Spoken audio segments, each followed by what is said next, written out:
Sementara itu, saudara keluarga dan kuasa hukum almarhumah Dr. Icha Pakaenoni mendatangi Mapolda NTT. Keluarga melaporkan 3 anggota DPRD Timur Tengah Utara yang diduga melakukan intimidasi ke Dr. Icha. Ayah dan ibu serta adik dari almarhumah Dr. Icha Pakaenoni tiba di Mapolda Nusa Tenggara Timur. Mereka didampingi kuasa hukum yang melaporkan 3 anggota DPRD Timur Tengah Utara yang diduga melakukan intimidasi terhadap Dr. Icha. Selain kuasa hukum, keluarga Icha juga didampingi Dinas Perlindungan Perempuan dan Anak serta pihak LPSK yang sudah hadir dahulu di Mapolda NTT. Hingga saat ini laporan masih dibuat di SPKT Mapolda NTT. Tampak adik kandung Dr. Icha membawa foto almarhumah. Sementara kuasa hukum membawa sejumlah dokumen yang diserahkan ke polisi.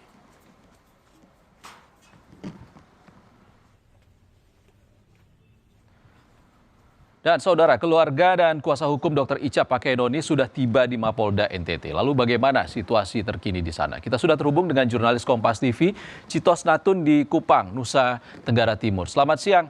Citos, apakah keluarga sudah selesai melaporkan dugaan kasus ini kepada polisi? Saudara, memang benar hari ini pihak keluarga dari almarhumah Dr. Icha bersama tim kuasa hukumnya telah tiba di Mapolda NTT sekitar pukul 11 siang tadi dan kurang lebih sudah 3 jam mereka berada di SPKT untuk membuat laporan polisi secara resmi.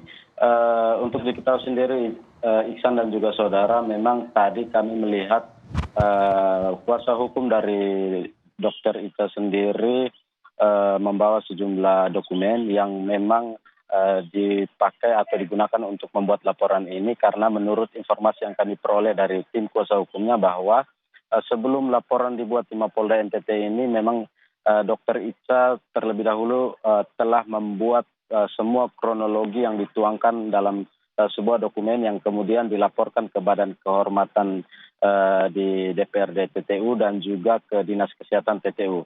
Dan sampai sekarang Iksan dan juga saudara memang pihak keluarga dan kuasa hukum masih berada di dalam ruang SPKT. Kita masih terus menunggu sejauh apa proses pelaporan dari tim laporan terhadap 3 anggota DPRD Kabupaten TTU yang diduga melakukan intimidasi terhadap Dr. Icha pada 13 Juni lalu.